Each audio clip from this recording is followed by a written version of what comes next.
2 4 6 8 10 اس طرح سے آگے بڑھتے جائیے، اور 1 3 5 7 9 11 اس طرح سے جب جاتے ہیں تو اس کو وتر کہتے ہیں اور اس کو شفع کہتے ہیں۔ تو ایون اور آڈ، جس کو اردو میں جفت اور طاق کہتے ہیں۔ جفت اور طاق سے مراد کیا ہے؟ قتادہ اکرمہ سے روایت کرتے ہیں، اس سے مراد جفت سے مراد یوم الاضحیٰ ہے، کیونکہ وہ کس تاریخ کو ہوتا ہے؟ 10 2 کے پہاڑی میں آتا ہے نا، ہاں تو اس کو سمپل یاد رکھیں، 2 کے ٹیبل میں جس کو آپ کہتے ہیں 2 2 4 6 8 10، تو وہ ایون ہے۔ لیکن طاق کیا ہے؟ 9 کس میں آتا ہے؟ طاق میں۔ 9 کو کیا ہوتا ہے؟ 9 ذی الحجہ کو عرفہ کا دن ہوتا ہے۔ تو یہاں پر شفع اور وتر سے جو قسم کھائی گئی ہے اس سے مراد کون ہے؟ کہتے ہیں کہ الشفع یوم الاضحیٰ والوتر یوم عرفہ۔ شفع سے مراد قربانی کا دن ہے جو 10 تاریخ کو آتا ہے، اور طاق سے وتر سے مراد عرفہ کا دن ہے جو 9 تاریخ کو آتا ہے۔ تو کل ملا کے آپ دیکھیں اتنی ساری قسمیں کھائی گئیں۔ نمبر 1 فجر کی جو عید کے دن کی فجر ہے، اسی طرح سے 10 راتیں جو ذوالحجہ کے 10 دن یا 10 راتیں ہیں، اس کے بعد عرفہ کا دن اور یوم الاضحیٰ کا دن، ان تمام کی قسم اللہ تعالیٰ نے اس صورت میں کھائی ہے۔ اور آگے کہا کہ واللیل اذا یسر، اور رات جب کہ وہ گزر رہی ہو، رواں دواں ہو، اور پھر اس کے بعد میں کہا حل فی ذلک قسم لذی حجر، کیا اس میں کوئی عقل مند آدمی کے لیے قسم ہے موجود؟ بالکل ہے، کیونکہ یہ سب عظمت والے ایام ہیں اور ان میں بڑے بڑے اعمال ہوتے ہیں جو بہت ثواب والے ہیں۔ حج کا پورا معاملہ انہی دنوں میں ہوتا ہے، اور اسی طرح سے قربانی کے ایام بھی انہی دنوں میں آتے ہیں جس میں یوم النحر ہے۔ تو یہ ایام فضیلت والے ہیں، اس کی فضیلت کیا ہے اور ان میں کیا اعمال کرنا ہے، آج کی گفتگو میں ہم یہ دیکھیں گے۔ تو پہلی بات ہم نے یہ دیکھی کہ مہینے 12 ان میں سے 4 حرمت والے، ذوالحجہ کا مہینہ ان میں سے ہے۔ پھر اس کے بعد ہم نے دیکھا کہ ان 10 دنوں کے تعلق سے قرآن کریم میں تذکرہ آیا ہے، تو اس سے اس کی اہمیت معلوم ہوتی ہے، مزید اہمیت معلوم ہوتی ہے کہ اللہ نے قسم کھا کے کہا ان کی، تو قسم کھانے سے ان کی اہمیت اور بھی زیادہ بڑھ جاتی ہے۔ اللہ کے نبی صلی اللہ علیہ وسلم نے کیا فرمایا؟ اب دیکھیے، میں نے شروع میں جو کہا تھا کہ رات کے ساتھ دن بھی آتا ہے، تو کوئی آدمی کہ رات کہہ رہے ہیں دن کیوں کہہ رہے ہیں؟ اللہ کے نبی صلی اللہ علیہ وسلم فرماتے ہیں افضل ایام الدنیا ایام العشر، دنیا میں جتنے دن ہوتے ہیں ان سارے دنوں میں سب سے افضل دن ایام العشر ہیں، یعنی ذوالحجہ کے 10 دن ہیں۔ ابھی جو آئے، ابھی اللہ کا احسان ہے، ابھی سامنے ہیں، اللہ ہم کو زندگی دے تو نیک اعمال بھی ہم کریں گے انشاءاللہ۔ کہا کہ سارے جتنے دنیا کے دن ہوتے ہیں ان سارے دنوں میں سب سے افضل دن کون سے ہیں؟ ایام العشر، یعنی ذوالحجہ کے شروع کے پہلے عشرے کے 10 دن۔ اس حدیث کو امام البزار نے روایت کیا ہے، صحیح الجامع صغیر حدیث نمبر 1133، حدیث صحیح ہے۔ ابن حجر رحمہ اللہ فرماتے ہیں والذی یظہر، جو چیز اس حدیث سے ظاہر ہوتی ہے، ان السبب فی امتیاز عشر ذی الحجۃ لمکان اجتماع امہات العبادۃ فیہ، اس کی فضیلت کیوں ہے ان 10 دنوں کی؟ کہتے وجہ یہ ہے کہ بڑی سے بڑی عبادتیں ان 10 دنوں میں جمع ہو جاتی ہیں، وہی الصلاۃ والصیام والصدقہ والحج۔ ان 10 دنوں میں کیا کیا نیکیاں جمع ہوتی؟ دیکھیے اسلام کے ارکان کتنے ہیں؟ 5، ان میں سے شہادتین کے بعد کیا ہے؟ نماز، پھر روزہ اور زکوٰۃ اور حج۔ پہلے دوسرے نمبر پہ حدیث میں کیا آیا ہے؟ زکوٰۃ، پھر اس کے بعد حج اور روزہ یا روزہ حج۔ کہتے ہیں نماز، روزہ، صدقہ اور حج، کیونکہ زکوٰۃ بھی کیا ہے؟ صدقے کی ایک قسم ہے، مال خرچ کرنا۔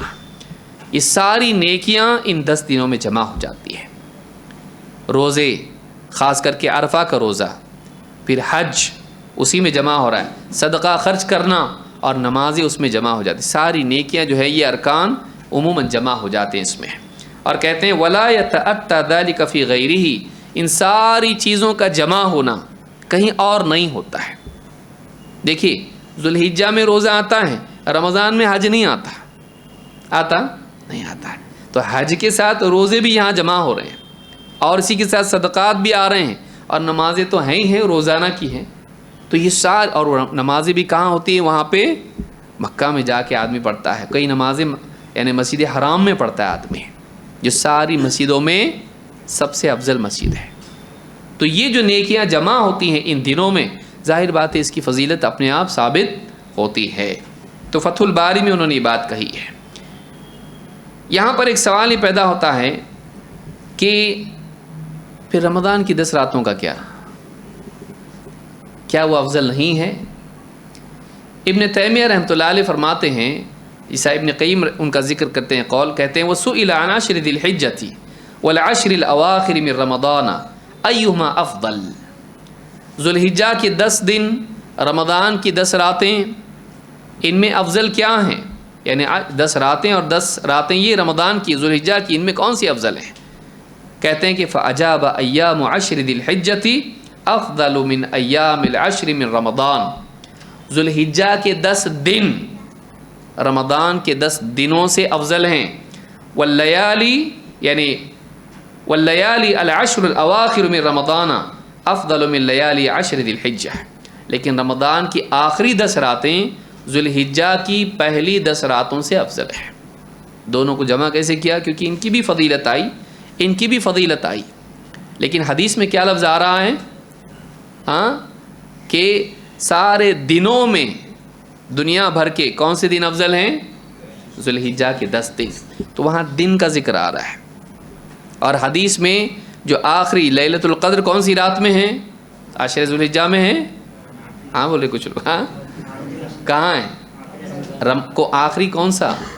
رمضان کا، تو آخری عشرہ رمضان کا، اس میں لیلۃ القدر ہے جو ساری راتوں میں سب سے بڑی رات ہے لیلۃ القدر، تو ظاہر بات ہے کہ وہ تو اس سے بھی افضل ہے، تو وہ تو کہاں چلی گئی؟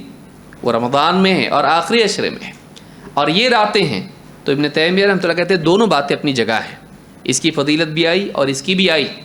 راتوں میں افضل راتیں 10 راتیں رمضان کی ہیں، دنوں میں افضل دن کون سے ہیں؟ ذوالحجہ کے، اس لیے کہ حج کے اعمال اور ساری قربانی وغیرہ سارا انہی دنوں میں ہوتا ہے۔ تو اس اعتبار سے دونوں کو جمع کریں گے کہ راتیں رمضان کے آخری عشرے کی افضل، اور دن ذوالحجہ کے دن افضل، جیسا کہ حدیث میں آیا کہ سارے دنوں میں سب سے افضل دن کون سے ہیں؟ ذوالحجہ کے 10 دن ہیں۔ ان 10 دنوں میں ایک خاص حکم ہے قربانی والے کے لیے۔ وہ کیا حکم ہے؟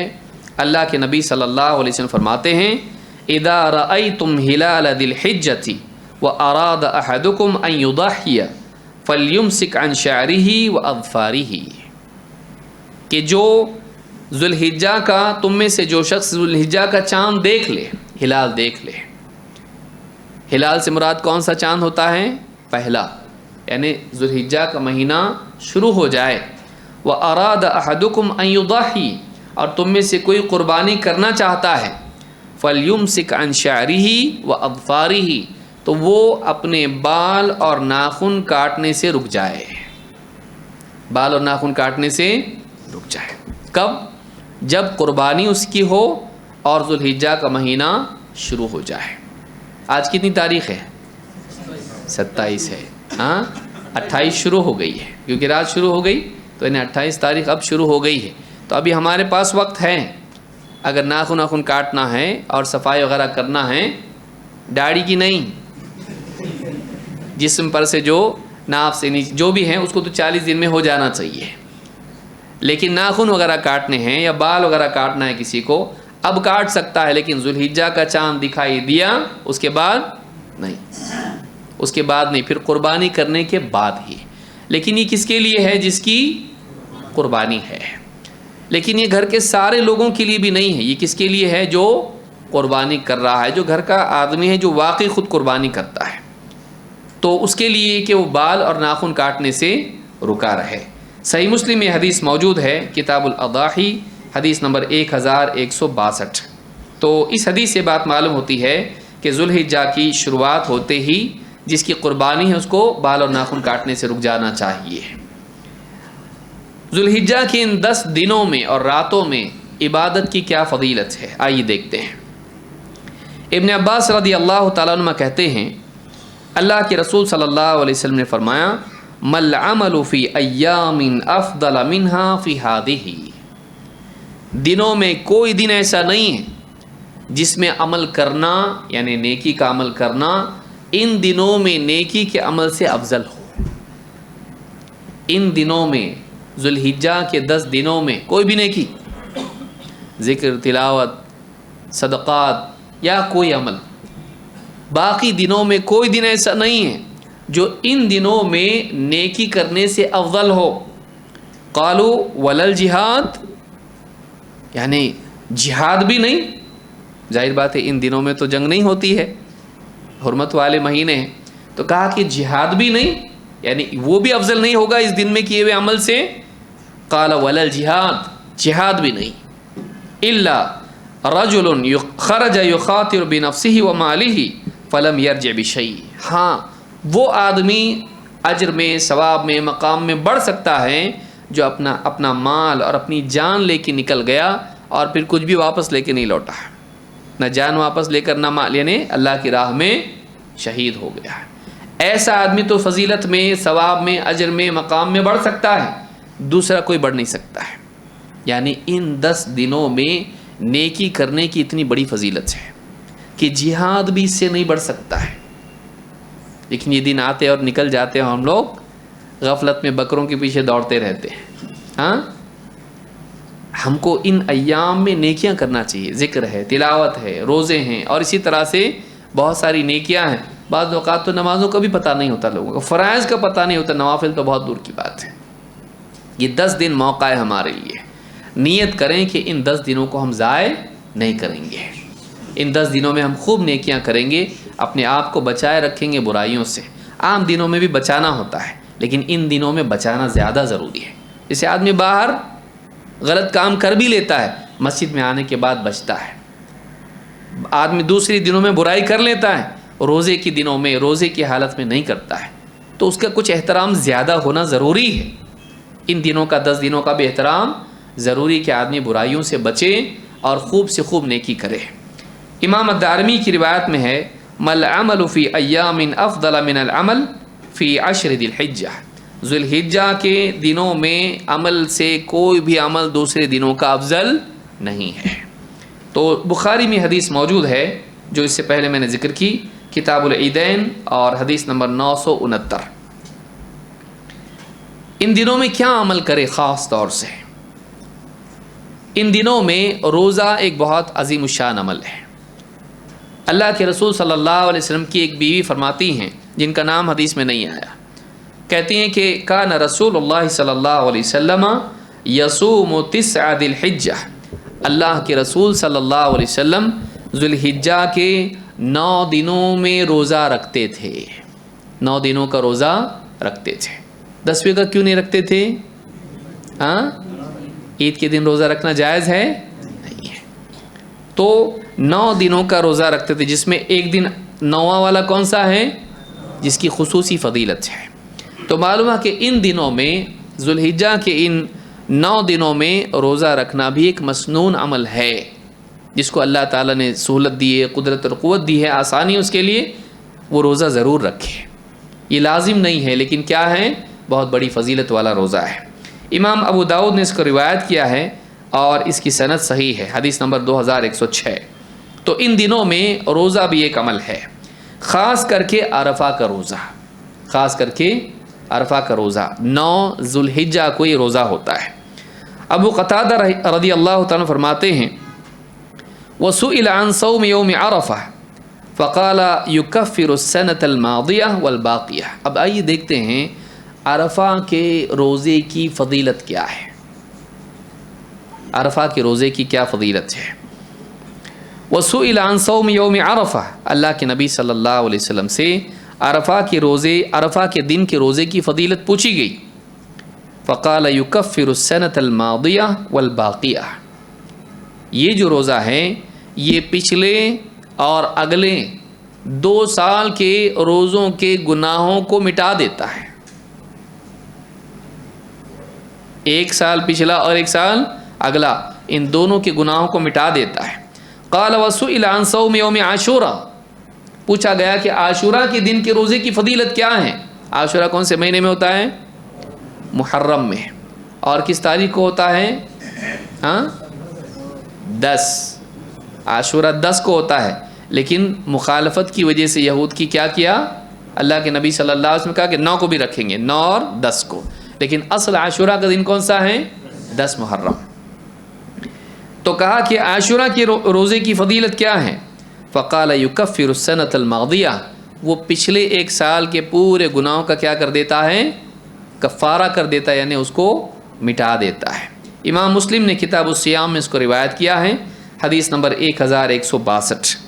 شیخ ابن عثیمین رحمہ اللہ فرماتے ہیں الماضیہ یعنی التی انتہت لأن یوم عرفہ فی آخر شہر من العام، کہ کہتے ہیں کہ پچھلے سال کا سے مراد کون سا ہے؟ جو سال ختم ہو گیا، اس لیے کہ عرفہ آخری مہینے میں ہوتا ہے، یعنی پچھلا جو گزر گیا اس کو ماضیہ کہتے ہیں۔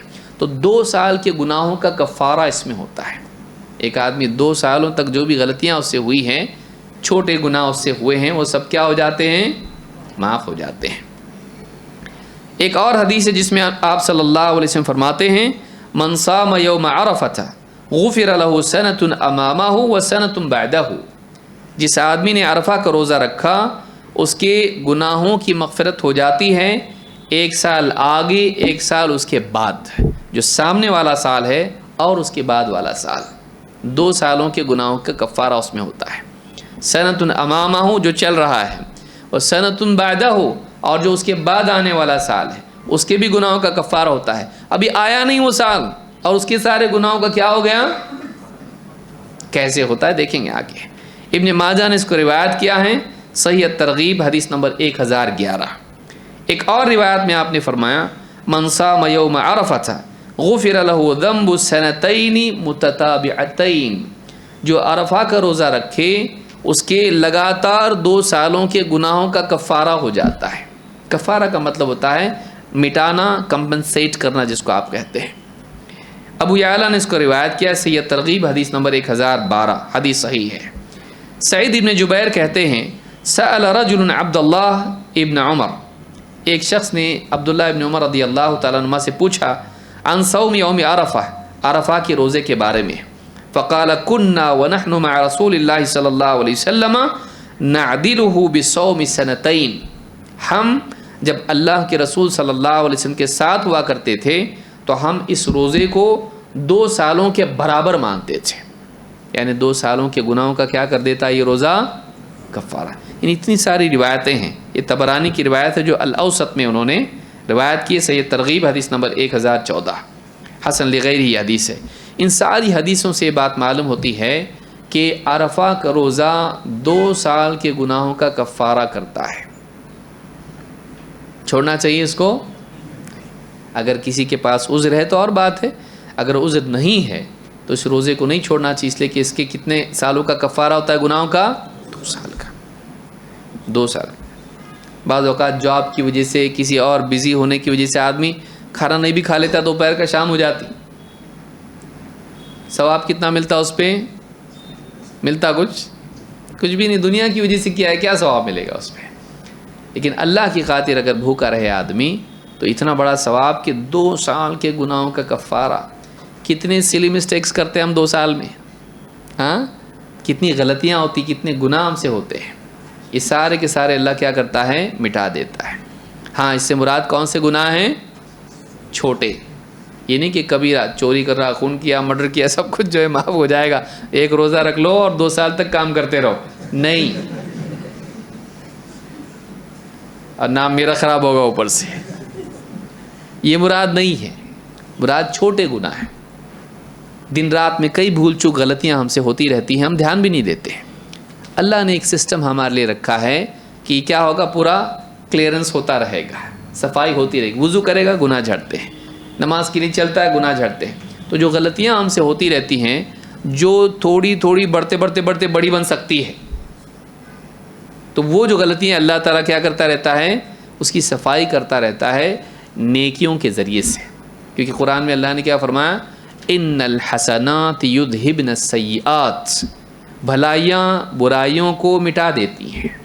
جیسے جیسے ہم نیکیاں کرتے ہیں، جو غلطیاں ہم سے ہوتی رہتی ہے اللہ معاف کرتا رہتا ہے. بڑا گناہ توبہ سے معاف ہوتا ہے. بڑا گناہ جو کیا ہے وہ کیسے معاف ہوتا ہے؟ توبہ سے. تو سوال یہ پیدا ہوتا ہے کہ اگلے سال کے گناہوں کا کفارہ کیسے ہوتا ہے جبکہ وہ سال آیا نہیں.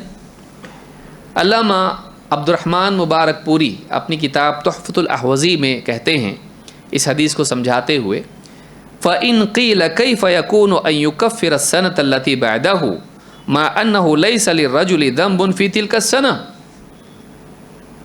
اگر کوئی پوچھے کہ بھئی ابھی تو وہ سال آیا نہیں اور اس میں کوئی گناہ اس نے کیا نہیں، تو اس کے گناہوں کا کفارہ کیسا ہوگا؟ ابھی تو آیا ہی نہیں وہ. جس میں کوئی گناہ کیا ہو وہ سال ہی نہیں ہے ابھی تک، تو اس کے بھی گناہوں کا کفارہ کیسے ہوتا ہے؟ کہتے ہیں قیل معناہ ان یحفظہ اللہ تعالی من الذنوب فیہا. ایک معنی تو یہ ہے کہ اللہ اس میں اس سے اس کے گناہوں کو مٹائیں. گناہوں کا مٹانا ایک تو ہونے کے بعد ہو سکتا ہے، ایک اس طرح سے ہو سکتا ہے کہ اللہ تعالیٰ اس سے وہ گناہ ہونے ہی نہ دے، اس کو بچائے رکھے. اللہ سے کیا مانگتے ہیں نا ہم لوگ، اللہ گناہوں سے بچا، مانگتے کہ نہیں؟ مانگتے. اللہ تعالیٰ ہم کو گناہوں سے بچا تو ہم مانگتے نا اللہ سے. تو یہ جو نیکی ہے اس کے ذریعے سے اللہ تعالیٰ اس کو مستقبل میں گناہوں سے بچاتا ہے. گویا کہ وہ گناہ کیا کرتا ہے؟ اس کے مٹا دیتا ہے. ہو سکتے تھے لیکن اللہ نے اس کو کیا کر لیا؟ اس سے بچا لیا. تو اس کے گناہ ہونے سے پہلے کیا ہو گئے؟ اس کے پریونشن کیا ہے؟ کیور سے بیٹر ہے. انگلش میں معلوم ہے نا سب کو کہ آدمی احتیاط کریے زیادہ بہتر ہے دوا کرنے سے. ڈائٹنگ والوں کو بہت اچھے سے معلوم ہے یہ. تو کہا کہ قیل معناہ ان یحفظہ اللہ تعالی من الذنوب فیہا، اللہ تعالیٰ گناہوں سے اس کی حفاظت ہی کر لیتا ہے ان دنوں میں. وقیل ان یعطیہ من الرحمۃ الثواب قدرا یکون ککفارۃ السنۃ الماضیہ والسنۃ القابلہ. دوسری بات یہ ہے کہ ان گناہوں کو مٹانا اس اعتبار سے بھی ہو سکتا ہے کہ اللہ تعالیٰ اتنا سارا ثواب اپنی رحمت سے اس کو دے دیتا ہے کہ قیامت کے دن جب اس کے گناہ اس پلڑے میں ہوں گے تو نیکیاں اتنی ساری پلڑے میں ہوگی کہ کیا ہو جائیں گے؟ گناہ. ظاہر بات ہے گناہ جھک رہے ہیں، نیکیاں ڈال دی گئی تو کیا ہو جائے گا؟ وہ معاملہ گناہوں کا وزن ہلکا ہو جائے گا. تو اس کی نیکیاں اللہ اتنی دے دے گا کہ گویا کہ وہ نیکیاں کیا ہوگی؟ اس کو مٹا دیں گی. ڈیبٹ کریڈٹ سمجھتا نا کہ اتنا اکاؤنٹ میں کم ہے، اللہ نیکیاں اتنی ڈال دے گا کہ کیا ہو جائے گا؟ وہ اس کو مٹانے والا ہو جائے گا، قرضے سے نکال دے گا اس کو. کہتے ہیں کہ یکون کفارۃ السنۃ الماضیۃ والسنۃ القابلہ اذا جاءت واتفقت له ذنوب، کہ جب اس کے نامہ اعمال میں نیکیاں ڈال دی جائیں اور گناہ ہوں تو نیکیوں کی وجہ سے وہ گناہوں کے برابر ہو جائیں گی اور گناہوں کا وزن کیا ہو جائے گا؟ ہلکا ہو جائے گا یا زیرو ہو جائے گا. تو اس کی وجہ سے ویسا ہوگا. تو کفارہ اس طرح سے بھی ہو سکتا ہے. امام نووی اور کچھ باتیں اس بارے میں کہتے ہیں کہ اور بھی طرح سے کفارہ ہو سکتا ہے. کیسے؟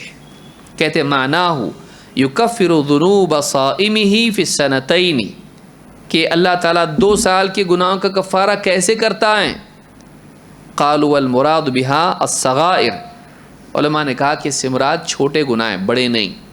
وسبق بیان مثل هذا فی تکفیر الخطایا بالوضوء، اور اس سے پہلے ہم دیکھ چکے ہیں کہ اللہ تعالیٰ کس طرح سے وضو کے ذریعے سے گناہ معاف کرتا ہے. وذکرنا هناك انه ان لم تكن صغائر یرجى التخفیف من الکبائر. یہاں ایک دوسرا سوال امام النووی کھڑا کر رہے ہیں اور اس کا جواب دے رہے ہیں. کوئی آدمی کہے کہ بھائی ایک آدمی مثال کے طور پر اس نے روزہ رکھا عرفہ کا، اس سال کے بھی گناہ معاف ہو گئے، اگلے سال کے بھی معاف ہو گئے، لیکن اگلے سال میں کون سا مہینہ آیا؟ پہلا محرم کا. اس میں کون سا روزہ ہے؟ عاشورہ کا. اب اس میں پچھلے سال کے گناہوں کا کیا ہو جاتا؟ کفار. پچھلے سال کے تو ہے ہی نہیں. سمجھ میں آئی بات؟ یعنی اس سال کے اور اگلے تو معاف ہو گئے، تو اب گناہ ہی نہیں تو پھر رکھوں کہ نہیں؟ سوچے گا نا آدمی. ہم لوگ تو ایسے ہی ہیں، صحابہ ایسے نہیں تھے. بولے بھائی گناہ ہی نہیں ہے تو پھر میں کیوں رکھوں؟ ایکسٹرا انرجی کیوں ویسٹ کروں اپنی؟ نعوذ باللہ. تو آدمی یہ سوچ سکتا ہے. امام النووی کہتے ہیں کہ اگر اس کے گناہ نہیں ہوں گے تو کیا ہوگا؟ کہتے ہیں وذکرنا ان هناك انه ان لم تكن صغائر، کوئی آدمی کہے میرے کوئی چھوٹے گناہ ہے ہی نہیں تو میں روزہ رکھوں کہ نہیں، کہتے ہیں اگر اس کے چھوٹے گناہ نہیں ہوں گے تو اللہ تعالیٰ سے اس بات کی امید ہے یرجا التخفیف من الکبائر، کہ اللہ تعالیٰ اگر اس کے چھوٹے گناہ نہیں ہوں گے جو معاف کیے جائیں تو پھر کیا کرے گا، اللہ بڑے گناہوں میں تخفیف کرے گا، ان کو ہلکا بنا دے گا۔ اگر چھوٹے گناہ کسی کے نہ ہوں اور یہ روزہ رکھیں تو اللہ کیا کرے گا، اس کے بڑے گناہوں کو ہلکا کر دے گا۔ اور کوئی آدمی کہہ سکتا میں تو توبہ بھی کیا، کہ اللہ سارے گناہ میرے معاف کر دے، چھوٹے بڑے جانے انجانے میں سب معافی مانگ لیا، اب تو کچھ بچا نہیں، کیونکہ توبہ سے سارے گناہ کیا ہوتے ہیں، چھوٹے کے بڑے، بڑے بھی۔ شرک بھی اگر آدمی کرے اور آدمی توبہ کر لے اللہ تعالیٰ سے کہ اللہ میں شرک کرتا تھا اب نہیں کروں گا، کلمہ پڑھ کے مسلمان ہو گیا، سارے گناہ کیا ہو گئے، معاف ہو گئے، اور مسلمان سے بھی شرک والا عمل ہو گیا جہالت میں، لیکن توبہ کر لیا، اپنی اصلاح کر لیا تو کیا ہو جائے گا، وہ بھی اللہ معاف کرے گا۔ توبہ سے ہر گناہ معاف ہوتا ہے۔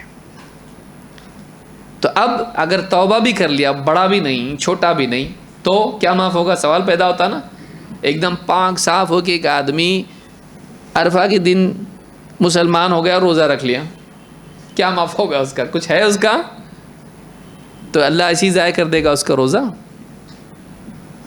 اللہ تعالیٰ کسی نے کیوں ضائع کرتا ہے؟ نہیں، اس کے لیے وعدہ کیا ہے؟ امام النووی کہتے ہیں کہ اگر فَإِن لَمْ يَكُنْ، اگر اس کے کبیرہ گناہ بھی نہیں ہوں گے تو فرماتے ہیں رُفِعَتْ درجات، اللہ تعالیٰ اس کے درجات اونچے کرے گا، یعنی کسی بھی اعتبار سے خالی ہاتھ نہیں ہے۔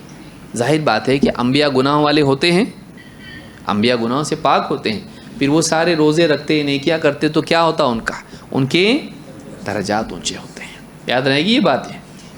تو اگر چھوٹے گناہ ہیں ان کا کفارہ ہو جائے گا، نہیں ہیں بڑے گناہوں میں کیا ہوگی، تخفیف، وہ بھی نہیں ہیں تو درجات اونچے ہوں گے۔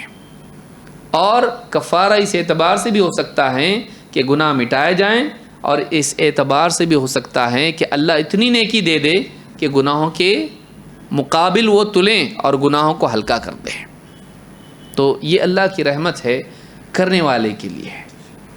اگر آدمی عمل کرنے والا ہو، اللہ تعالیٰ کی رحمت ہے، اس کے لیے اللہ نے اتنے راستے رکھے ہیں مغفرت کے، ہم کو عمل کرنا چاہیے، ہم کو عمل کرنا چاہیے۔ تو یہ بات اہل علم نے اس تعلق سے کہی ہے۔ یہاں پر ایک مسئلہ یہ بھی ہے کہ عرفہ کا روزہ حاجیوں کے لیے ہے یا غیر حاجی کے لیے ہے؟ کیا حج میں جا کے بھی آدمی عرفہ کا روزہ رکھے گا؟ جواب ہے نہیں، حاجی کے لیے عرفہ کا روزہ رکھنا مناسب نہیں ہے، کیونکہ اللہ کے نبی صلی اللہ علیہ وسلم اور صحابہ ایسا نہیں کرتے تھے۔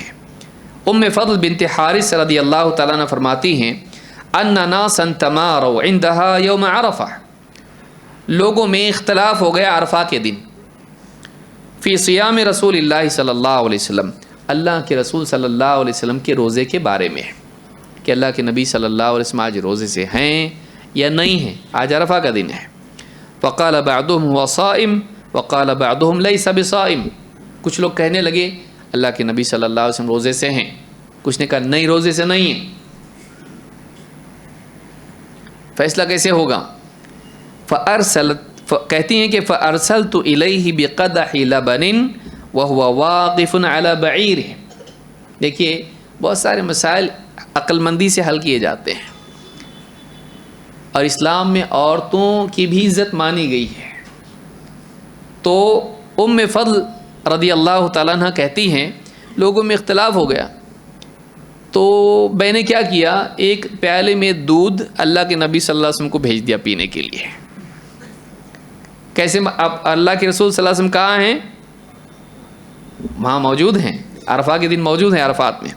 تو کہتی کہ میں نے ایک دودھ بھرا پیالہ آپ کو بھیج دیا، اور آپ اپنی اونٹنی پر، یعنی سب دیکھنے والے ہیں کہ کیا ہے نبی صلی اللہ علیہ وسلم کیا کرتے، پیتے ہیں کیا نہیں پیتے، پیے تو روزہ ہے کہ نہیں ہے نا؟ آپ بھوک لگی ہاں، اگر پیے تو روزہ، اور نہیں پیے تو روزے کی چانسز ہیں کہ نہیں. کیوں نہیں پی؟ کیونکہ دودھ کیوں بھیجے؟ پانی کیوں نہیں؟ ہاں پسند تھا. کون بولا آپ کو پسند؟ ہاں ہاں 3 چیزیں رد نہیں کر سکتے ہیں، معلوم ہے؟ یہ بھی جان لیجئے. 3 چیزیں آپ کو پیش کی جائیں تو آپ انکار نہیں کرنا چاہیے. اسلامی اخلاق اور آداب میں سے ہے. 3 چیزیں کیا ہیں؟ نمبر 1 دودھ، نمبر 2 عطر، اور نمبر 3 تکیہ. کہ اگر آپ کو تکیہ مطلب لے کے جاؤ نہیں، بیٹھنے کے لیے کوئی آپ کو تکیہ رکھتا ہے تو آپ اس کو چھوڑ کے نہیں بیٹھنا اور لے لینا. کیوں؟ کیونکہ کسی کا رسپیکٹ ایکسیپٹ کرنا اس کا رسپیکٹ ہے. کسی کا اکرام قبول کرنا کیا ہوتا ہے؟ اس کا اکرام ہوتا ہے. تو تکیہ جو ہے کوئی بہت بڑی بات تو ہے نہیں، کوئی آپ کو بیٹھنے کے لیے ٹیک لا کے بیٹھیے اور نہیں تو اس کا انسلٹ ہوتا ہی ہے. تو آپ نے لے لیا اس کا تکیہ، ٹھیک ہے بھائی شکریہ، تو اس کا مان رکھ لیا آپ. اسی طرح سے عطر کیا ہے؟ بہت بوجھ رہتا ہے، ایک دم سر پہ ٹوکرا اٹھا کے جا رہے ہیں، نہیں، عطر ہلکا رہتا ہے، کوئی اس میں بوجھ نہیں ہے اس کے اندر، اور خوشبو بھی رہتی ہے. لیکن یاد رکھیں آپ کا عطر بھی ویسا ہونا چاہیے. بعض لوگ بولتے ہیں وہ فلاں صاحب عطر لگائے، کل سے سر دکھنا شروع ہوا تو اب تک دکھ رہا. اور عطر کے نام بھی کیسے رہتے ہیں؟ جن، پوائزن، معلوم نہیں کیا. آپ کا عطر بھی ویسا ہونا چاہیے. آپ پوچھیں اس کو، آپ کو سرور تو نہیں دکھتا ہے؟ ورنہ آپ ہاتھ پکڑ کے زبردستی لگا دیے، بولا نہیں بھاگ رہا، پھر بھی لگا رہے. آپ اس کو منع نہیں کرتے عطر کو. ایسا نہیں کرنا. تو 3 چیزیں رد نہیں ہوتی، دودھ، عطر اور تکیہ. تو دودھ بھیجا تو مطلب بھیجا ہے تو پئیں گے اس کو، اگر روزہ نہیں ہے تو پئیں گے اس کو. تو فرماتی ہیں کہ وہ واقف علی بعیرہ بعرفہ فشربہ، آپ نے لیا اور پی لیا. اس کا مطلب آپ روزے سے تھے نہیں ہے. تو سارے لوگوں کا ڈسپیوٹ کیا ہو گیا؟ ختم. تو کبھی کبھی اختلاف کا حل بہت عقل مندی سے ہو جاتا ہے. ایسا طریقے اپنانا چاہیے جس سے آسانی سے اختلاف حل ہو جائے. تو یہ کس نے حل کیا؟ آدمی نے کہ عورت نے؟ یعنی اسلام میں دیکھیے عورت کی بھی کتنی، یعنی عورت بہت عقل مند ہوتی ہے. تو آپ سبھی جانتے ہیں؟ ہاں نہیں جانتے؟ ایسا نہیں ہے، معلوم ہے آپ لوگوں کو. ایک نے میسج بھیجا، آدمی کی جسم میں 360 نسیں رگیں ہوتی ہیں، صرف بیوی کو معلوم ہوتا ہے کون سی دبانا. ہاں اس کو معلوم ہوتا ہے اس کی کون سی نس دبانا چاہیے. تو یہ بات حدیث بخاری میں ہے جو میں نے ذکر کی. صحیح بخاری کتاب الصوم حدیث نمبر 1988 اور صحیح مسلم کتاب الصیام حدیث نمبر 1123. ابن قیم رحمۃ اللہ علیہ فرماتے ہیں وَيَوْمَ عَرَفَةٍ یوم عید لأہل عرفہ. کیوں روزہ نہیں رکھنا چاہیے اس میں؟ کہتے ہیں کہ عرفہ کا دن حاجیوں کے لیے جو عرفات میں ہوتے ہیں، عرفہ میں ہوتے ہیں، ان کے لیے عید کا دن ہے. وَلِذَلِكَ كُرِهَ لِمَنْ بِعَرَفَةَ صَوْمُهُ، اسی لیے جو لوگ عرفہ میں ہوں ان کے لیے اس دن روزہ رکھنا کیا ہے؟ پسندیدہ نہیں ہے، مناسب نہیں ہے، نہیں رکھنا چاہیے ان لوگوں نے روزہ.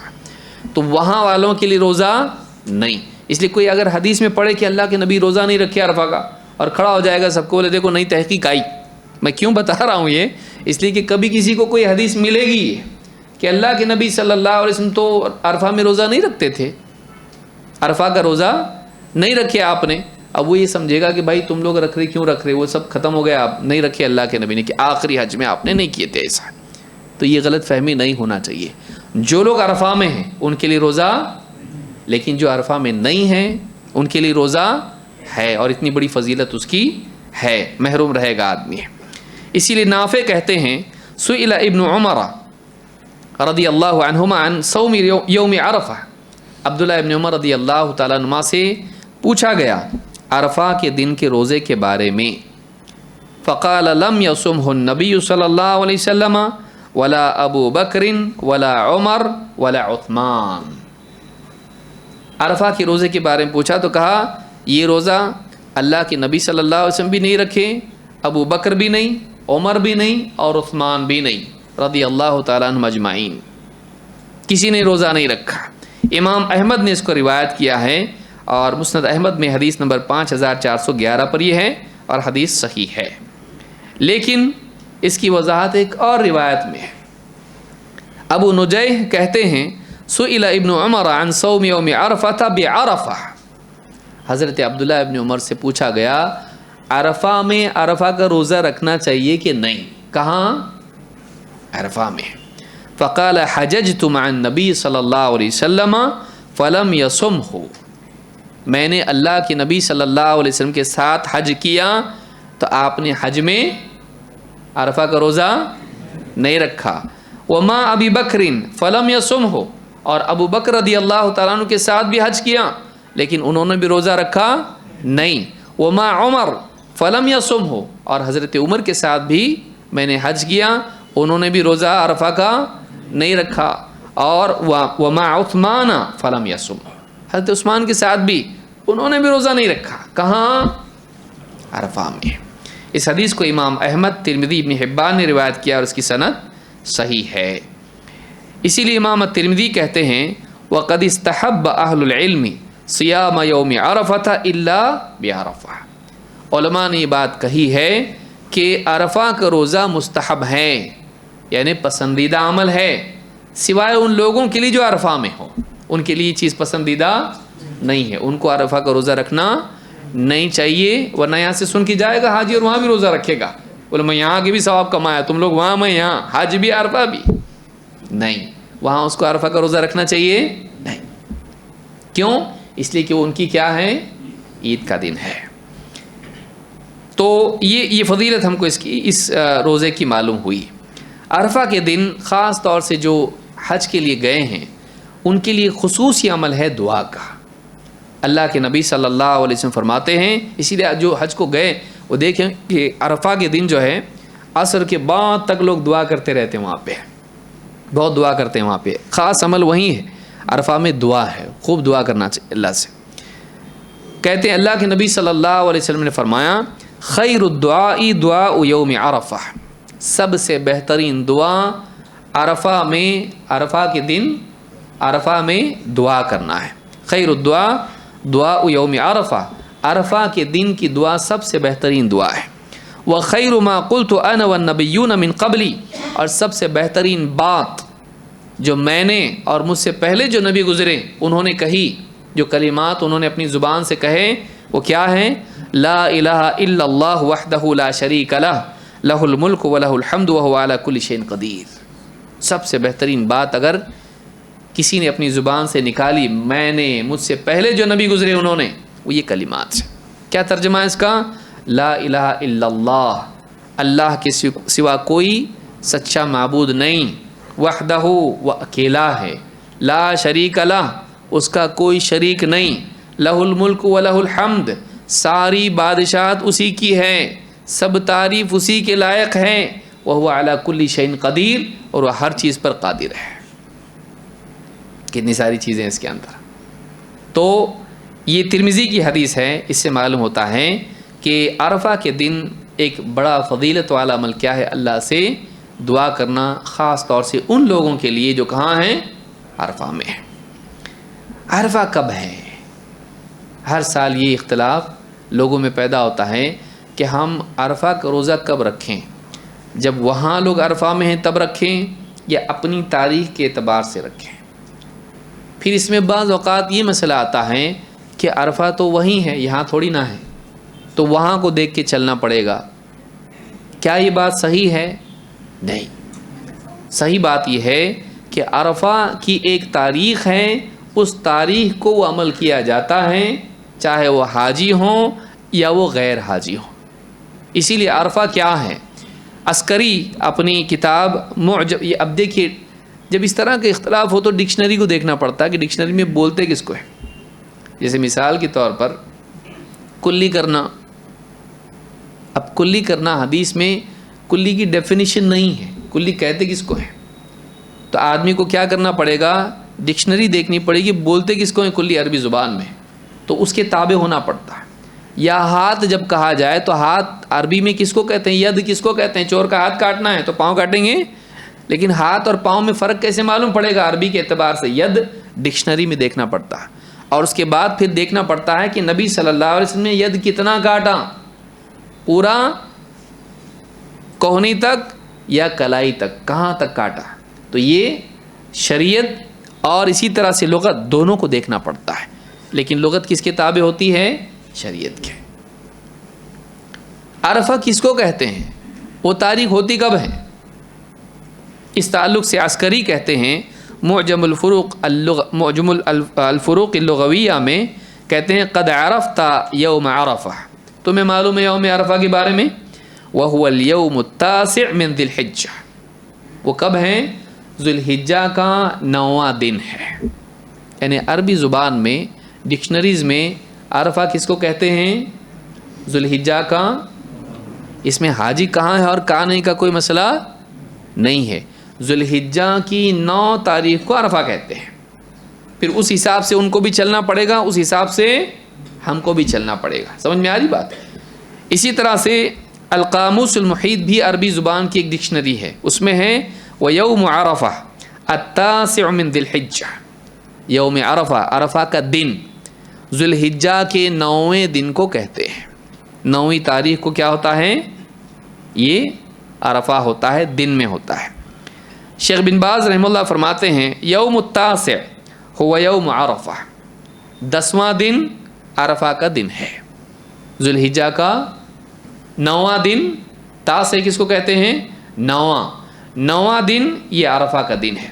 تو اس سے معلوم ہوتا ہے کہ عربی زبان کے اعتبار سے 9ویں جو تاریخ ہوتی ہے ذو الحجہ کی، یہ کیا ہوتی ہے؟ عرفہ کا دن والی تاریخ ہوتی ہے. تو ہم کو اپنی تاریخ کا اعتبار کرنا پڑے گا، ان کو ان کی تاریخ کا اعتبار کرنا پڑے گا. یہی راجح قول ہے. کوئی کہے کہ نہیں ہم تو دیکھ رہے حاجی لوگ ٹی وی میں، کیا دیکھ رہے؟ کہاں ہیں وہ لوگ؟ ہاں میرے چاچا میرے پہ زوم پہ بات کیے، وہ عرفہ میں ہیں، تو ہم ان کو دیکھیں کہ اپنے آپ کو دیکھیں. لیکن سوال یہ پیدا ہوتا ہے کہ آج سے پہلے نہ زوم تھا نہ ڈوم تھا، اور کوئی کمیونیکیشن لوگوں میں نہیں تھا. تو یہ جو 1400 سال گزرے، اس میں اللہ تعالیٰ نے ہم کو کس چیز کا مکلف بنایا؟ ہم دیکھیں جا کے حاجی کیا کر رہے ہیں، انڈیا سے جا کے ان کو دیکھنا. ہم اپنا روزہ رکھیں. روزہ کس کے لیے ہے؟ صرف سعودی عرب والوں کے لیے یا خالی مکہ والوں کے لیے؟ کس کے لیے؟ پوری دنیا والوں کے لیے. تو بیچارہ ایک چینی کیا کرے، افریقہ والا کیا کرے، انڈیا والا کیا کرے؟ کیسے معلوم کریں کہ سعودی عرب میں کتنی تاریخ ہے؟ کیا اس زمانے میں ان کے پاس کوئی ذریعہ تھا؟ لیکن پھر بھی اللہ نے زبردستی کمپلسری کرا، تم نے دیکھنا وہ لوگ کیا کر رہے ہے. ایسا شریعت جب اللہ نے رکھی، دین جب اللہ نے دیا، تو وہ اس وقت میں مسلمان کس چیز کے مکلف تھے؟ اپنی تاریخ دیکھنے کے، اپنا چاند دیکھنے کے. یہ نہیں کہ ان کا چاند ہم دیکھیں. اس میں کوئی شک نہیں ہے کہ ان کا چاند الگ دکھتا، ہمارا الگ دکھتا، جیسے ان کا سورج الگ ہمارا الگ. تو اب سورج اور چاند دونوں میں ہم کس کے پابند ہیں؟ ان کے یا اپنے؟ وہاں 2.5 گھنٹے بعد فجر ہوگی یہاں کے مقابلے میں، ظہر عصر وغیرہ جتنے بھی ہیں. وہاں اگر مثال کے طور پر کوئی آدمی فون کر رہا ہے اور بولے دیکھ ہم افطار کر رہے ہیں، یہاں والا اس کو بتا رہا دیکھ ہماری تو ہو بھی گئی، تو کھجور لے کے بیٹھا ہوا ہے، کھا. کیوں؟ افطار ہو گئی. کہ نہیں بھائی ابھی تو یہاں پہ روشنی باقی ہے، ابھی تو عصر ہوئی ہے اور یہاں افطار ہو گئی ہے. تو کوئی آدمی کہہ سکتا ہے کہ بھائی سورج تو ایک ہی ہے نا سب کا. سورج کتنے ہیں؟ چاند کتنے ہیں؟ تو جیسے چاند ایک ویسے سورج بھی کتنے ہیں؟ تو چاند میں ہم اگر ایک اعتبار کریں تو سورج میں 2 کیوں؟ قرآن میں ہے، حدیث میں ہے نہیں ہے. تو ہم کو جب چاند میں الگ الگ ہے، سورج میں الگ ہے، تو چاند میں بھی کیا ہے؟ الگ ہے. اور یہ سبھی اس بات کو جانتے ہیں کہ ہمیشہ ایسا ہوتا ہے کہ یہاں سے اور وہاں سے چاند کا فرق ہوتا ہے، اور سورج کا تو کوئی شک اس میں نہیں ہے. سورج کے بارے میں تو کوئی شک نہیں، سبھی اس بات کو جانتے ہیں. تو شیخ ابن عثیمین رحمہ اللہ کیا فرماتے ہیں اس معاملے میں؟ کہتے ہیں ہادا یبنی. شیخ عثیمین کہاں کے ہیں؟ انڈیا کے نہیں ہیں. کہاں کے ہیں وہ؟ انتقال ہو گیا ان کا، سعودی عرب کے تھے، وہ قصیم کے تھے، ریاض قصیم اس علاقے کے تھے، وہیں کے ہیں وہ. بڑے علماء میں سے گزرے ہیں شیخ ابن عثیمین، محمد ابن صالح ابن عثیمین، وہ خود کہتے ہیں ھذا یبنی علی اختلاف اہل العلم، یہ مسئلہ علماء کے درمیان اختلاف پر مبنی ہے. هل الہلال واحد فی الدنیا کلھا ام هو یختلف باختلاف المطالع، ہلال پوری دنیا کا ایک ہے یا پھر مطلع جو آسمان میں دیکھتے ہیں اس کے زون ہوتے ہیں اس کے اعتبار سے اختلاف کی وجہ سے بدل جاتا ہے. کہتے ہیں والصواب انہ یختلف باختلاف المطالع، صحیح بات یہ ہے کہ مطالع کے اختلاف کی وجہ سے یہ چاند بھی کیا ہے، ہلال بھی بدل جاتا ہے. فمثلا اذا كان الهلال قد رؤي بمكة وكان هذا اليوم هو اليوم التاسع ورؤي في بلد آخر قبل مكة بيوم وكان يوم عرفة عندهم اليوم العاشر. کہتے ہیں کہ اگر مکہ میں ہلال دکھائی دیا تو ظاہر بات ہے کہ یوم التاسع وہاں پر 9 کو ہوگا، وَرُؤْيَ فِي بَلَدٍ آخَرَ قَبْلَ مَكَّةَ بِيَوْمٍ، اور کسی اور علاقے میں مکہ سے ایک دن پہلے چاند اگر دکھائی دیا تو کہتے ہیں وَكَانَ يَوْمَ عَرَفَةَ عِنْدَهُمْ الْيَوْمُ الْعَاشِرُ، ان کے ہاں عرفہ کا دن کون سا ہوگا، یہاں کے 10ویں کے برابر ہوگا، یہاں 10ویں ہو رہی تو وہاں کیا ہو رہا 9. کہتے فَإِنَّهُ لَا يَجُوزُ لَهُمْ أَن يَصُومُوا هَذَا الْيَوْمَ لِأَنَّهُ يَوْمُ عِيدٍ، ان کے لیے صحیح نہیں ہوگا کہ وہ عید روزہ رکھیں، اس لیے کہ کیا ہے ان کے عاشر کو روزہ رکھ سکتے نہیں رکھ سکتے، یعنی ان کا ایک دن پہلے ہوا ہے، یہاں کیا ہے ایک دن بعد میں مکہ میں، تو جس دن مکہ میں 9 ہے ان کے یہاں کتنی تاریخ ہے، سمجھ رہے بات کو، ایک دن پہلے جن کو دکھایا ان کی تاریخ کیا ہے 10 ہے، اور یہاں مکہ میں کیا ہے 9 ہے، تو یہ تو کہے گا یہاں تو عرفہ میں 9 تاریخ کو ہیں اور وہاں 10 کو ہے، تو 10 کو ان کی کیا ہے عید ہے. اور ایسا ہوا ہے کہ مکہ سے پہلے بھی دکھایا چاند دکھتا ہے، تو اگر مکہ سے پہلے کسی کو دکھائی دیا چاند تو یہاں پر تاسع کو کیا ہے عرفہ، اور وہاں کیا چل رہی ہے 10ویں تاریخ، ایک دن پہلے دکھنے کی وجہ سے کیا اس دن روزہ رکھ سکتے ہیں عرفہ کا؟ اب بول سکتے ہیں حاجی تو عرفات میں اس وقت میں نہیں کر سکتے ہیں، کیوں؟ اس لیے کہ ان کا کون سا دن ہے عید کا دن ہے. وَكَذَلِكَ لَوْ قُدِّرَ أَنَّهُ تَأَخَّرَتِ الرُّؤْيَةُ عَن مَكَّةَ وَكَانَ الْيَوْمُ التَّاسِعُ فِي مَكَّةَ هُوَ الثَّامِنُ عِندَهُمْ، اور اگر ایسا ہو کہ مکہ سے ایک دن بعد ان کو دکھائی دے، تو مکہ میں جب 9 تاریخ ہے ان کے ہاں کتنی تاریخ ہوگی 8، ایک دن پیچھے چل رہے ہیں وہ لوگ، تو کہتے ہیں کہ فَإِنَّهُمْ يَصُومُونَ يَوْمَ التَّاسِعَ عِنْدَهُمْ، وہ لوگ اپنے پاس جو 9 تاریخ ہے اس کو روزہ رکھیں گے، جیسا ہمارے ہاں ہوتا ہے، تو ان کے ہاں جو 9 تاریخ ہے اس کو وہ روزہ رکھیں گے. الموافق لیوم العاشر فی مکہ ھذا هو القول الراجح، کہتے ہیں کہ مکہ میں 10 تاریخ ہوگی، ان کے ہاں 9 تاریخ ہوگی، اور یہی قول راجح ہے، یہ زیادہ مضبوط بات ہے. لأن النبی صلی اللہ علیہ وسلم یقول اذا رأیتموہ فصوموا واذا رأیتموہ فافطروا، اس لیے کہ اللہ کے نبی صلی اللہ علیہ وسلم فرما چکے ہیں کہ جب تم چاند دیکھو تو روزہ رکھو اور چاند دیکھو تو افطار کرو، یعنی چاند دیکھ کر روزوں کی شروعات کرو اور عید کا چاند دیکھ کے روزوں کا سلسلہ ختم کرو. وَهَؤُلَاءِ الَّذِينَ لَمْ يُرَ فِي جِهَتِهِمْ لَمْ يَكُونُوا يَرَوْنَهُ، جن لوگوں کی بات ہو رہی ہے جو مکہ سے دور ہیں، ان کے ہاں چاند دکھائی نہیں ہے تو مکلف بھی ہوئے نہیں. وَكَمَا أَنَّ النَّاسَ بِالْإِجْمَاعِ يَعْتَبِرُونَ طُلُوعَ الْفَجْرِ وَغُرُوبَ الشَّمْسِ فِي كُلِّ مَنطِقَةٍ بِحَسَبِهَا، یہ ایسا ہی ہے جیسا کہ لوگ بالاجماع اس بات کو جانتے ہیں اور اعتبار بھی کرتے ہیں فجر اور غروب شمس کا، غروب شمس کے اعتبار سے یا طلوع شمس کے شہر کے اعتبار سے، ہر علاقے میں اپنے اپنے اعتبار سے. وَكَذَلِكَ التَّوْقِيتُ الشَّهْرِ يَكُونُ كَالتَّوْقِيتِ الْيَوْمِ، کہتے ہیں کہ مہینے کے اعتبار سے جو حساب ہے ویسے ہی ہوگا جو دن کے اعتبار سے حساب ہے. توقیت جس کو کہتے ہیں وقت کا اندازہ کرنا، یعنی مثال کے طور پر ہندوستان میں سورج 2.5 گھنٹہ پہلے غروب ہو گیا تو مغرب شروع ہوئی کہ نہیں؟ شروع ہو گئی. سعودی عرب میں 2.5 گھنٹے بعد یہ ہوگا، تو کیا وہاں فون کر کے بول سکتے ہیں اول وقت پہ نماز پڑھ لو، سورج غروب ہو گیا؟ تو ان کے لیے پڑھنا لازم ہو گیا؟ کیوں نہیں؟ سورج ڈوبا لیکن ہمارا تو ڈوب گیا، تو سورج تو ایک ہی ہے، تو کیا ان کو ہم پابند کرتے اپنا؟ نہیں کرتے، کیونکہ ان کا سورج اب تک ڈوبا نہیں ڈوبا۔ تو یہ دنیا میں ہوتا ہے کہ ایک علاقے میں سورج غروب ہوا، دوسرے میں نہیں ہوا، جبکہ اللہ کے ہاں اس طرح کی کوئی تفریق قرآن میں ہے نہیں، حدیث میں ہے نہیں ہے۔ بس یہ کہا گیا ثم اتموا الصیام الی اللیل، اللہ نے قرآن میں کیا فرمایا کہ پھر رات تک اپنا روزہ مکمل کرو۔ کس سے کہا؟ مکہ والوں کے لیے، انڈیا والوں کے لیے، یا پوری دنیا والوں کے لیے؟ تو ایک ہی رات ہے، پوری دنیا والوں کے لیے کہا گیا رات تک اپنا روزہ مکمل کرو۔ تو اگر دنیا کے ایک حصے میں رات شروع ہو جائے تو کیا باقی حصے والوں کے لیے افطار کرنا لازم ہوگا؟ نہیں، کیونکہ ان کی رات ابھی نہیں ہوئی ہے، ان کی رات ابھی نہیں ہوئی ہے۔ جب ان کی رات ہوگی تبھی وہ افطار کریں گے۔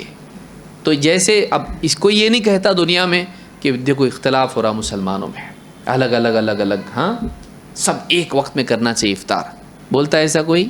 نہیں۔ تو جب نماز کے اوقات، افطار کے اوقات میں اتنا سارا اختلاف ہے، بستی بستی، گاؤں گاؤں آپ چلے جائیے، ٹائم بدلتے رہتا ہے، ایک کرنا ممکن ہے نہیں ہے۔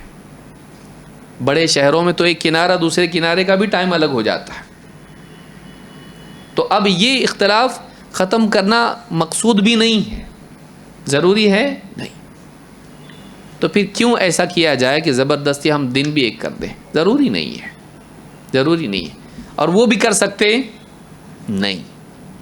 مان لو پوری دنیا متفق بھی ہو جائے، ایک ڈیٹ کو منائیں گے، ہو سکتا ہے یہ؟ نہیں، کیا ہو سکتا؟ نہیں ہو سکتا، کیونکہ دنیا میں ایک حصے میں دن ہے تو دوسرے میں رات ہے۔ اب بولو، اب عرفات والے تو چلے گئے مزدلفہ میں، اور دوسرا ایک حصہ ہے جن کا کیا آ رہا ہے اب؟ ہاں، ان کی رات آ رہی ہے، ان کا دن آ رہا ہے، فرق پڑ جائے گا کہ وقت ہی نکل گیا ان کا۔ تو یہ بھی تو فرق پڑے گا کہ نہیں پڑے گا کہ جہاں پر عرفہ کا دن ہے، کسی علاقے میں اس وقت میں کیا ہے؟ رات ہے۔ تو کیا کریں؟ انتظار کریں، اب جب وقت آئے گا اس کو اسی وقت روزہ رکھیں گے؟ ارے حاجی ہے دیکھ، جانے سے پہلے رکھ لے روزہ، بولیں گے اس کو؟ نہیں بولیں گے، وہ اپنے وقت میں ہی روزہ رکھے گا۔ تو ایسا اتحاد ہو ہی نہیں سکتا ہے کہ سارے کے سارے دنیا بھر کے لوگ ایک وقت میں روزہ رکھیں، اس کو یاد رکھنا چاہیے۔ تو راجح قول اس میں یہ ہے کہ ہر علاقہ اپنی رؤیت کے اعتبار سے پابند ہے کہ وہ اس وقت میں روزہ رکھے، سورج کے اعتبار سے بھی اور چاند کے اعتبار سے بھی۔ یوم النحر کی کیا فضیلت ہے؟ دو ایک باتیں ہم انشاءاللہ وہ بھی دیکھ لیتے ہیں۔ قربانی کا جو دن ہے اس کی بھی فضیلت ہے۔ اللہ کے نبی صلی اللہ علیہ وسلم فرماتے ہیں ان اعظم الایام عند اللہ تبارک و تعالی یوم النحر ثم یوم القر، اللہ کے نزدیک سارے دنوں میں سب سے عظیم الشان دن یوم النحر اور یوم القر ہے۔ یوم النحر کون سا؟ قربانی کا دن، کتنی تاریخ کو آتا ہو؟ 10ویں ذو الحجہ کو۔ اور یوم القر جب حاجی آرام کرتے ہیں سارے اعمال سے فارغ ہو کے، تو اس کو کیا کہا جاتا ہے؟ یوم القر۔ تو یہ جو دو دن ہیں، یعنی 10ویں اور 11ویں، اس کو کیا کہا گیا؟ کہا کہ سارے دنوں میں اللہ کے نزدیک سب سے اعظم دن ہے۔ تو یہ بھی فضیلت آئی ہے، اور ترمذی میں مسند احمد، ابو داؤد، ابن حبان، ابن خزیمہ اور حاکم نے سب کو روایت کیا ہے، اور حدیث صحیح ہے۔ اسی طرح سے اللہ کے نبی صلی اللہ علیہ وسلم کی ایک اور حدیث ہے، ابو بکر صدیق رضی اللہ تعالیٰ سے روایت فرماتے ہیں اللہ کے رسول صلی اللہ علیہ وسلم نے ارشاد فرمایا، کسی نے پوچھا آپ سے، ان رسول اللہ صلی اللہ علیہ وسلم سئل ای الاعمال افضل، اللہ کے رسول صلی اللہ علیہ وسلم سے پوچھا گیا سارے اعمال میں سب سے افضل عمل کون سا ہے؟ قال العج والثج، العج والثج۔ امام ترمذی، ابن ماجہ، حاکم، بیہقی اور ابو یعلا نے اس کو روایت کیا ہے۔ صحیح الجامع صغیر حدیث نمبر 1101۔ العج اور الثج سے مراد کیا ہے؟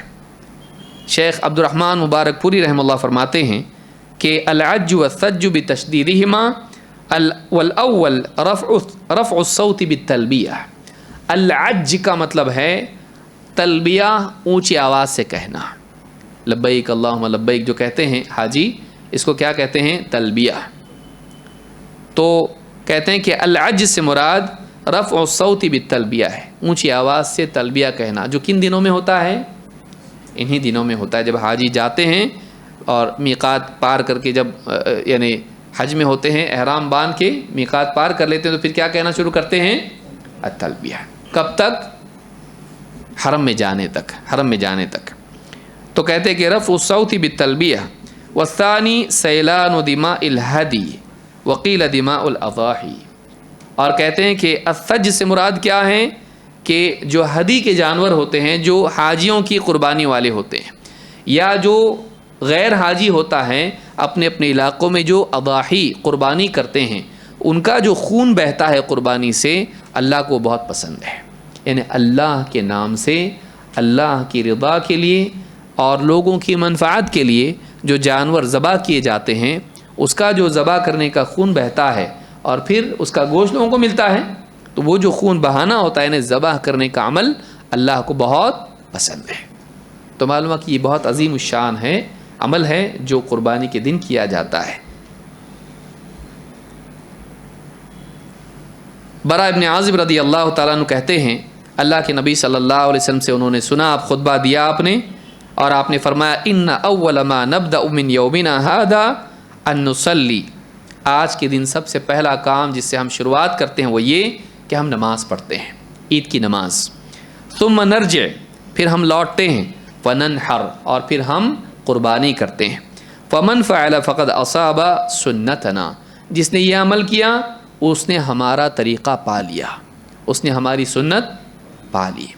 معلوم ہے کہ جو انسان ان اعمال کو کرے کہ عید کی نماز کے لیے آئے، اس میں شریک ہو، اس کے بعد جا کر قربانی کرے، تو یہ نبی کریم صلی اللہ علیہ وسلم کی سنت پر ہے.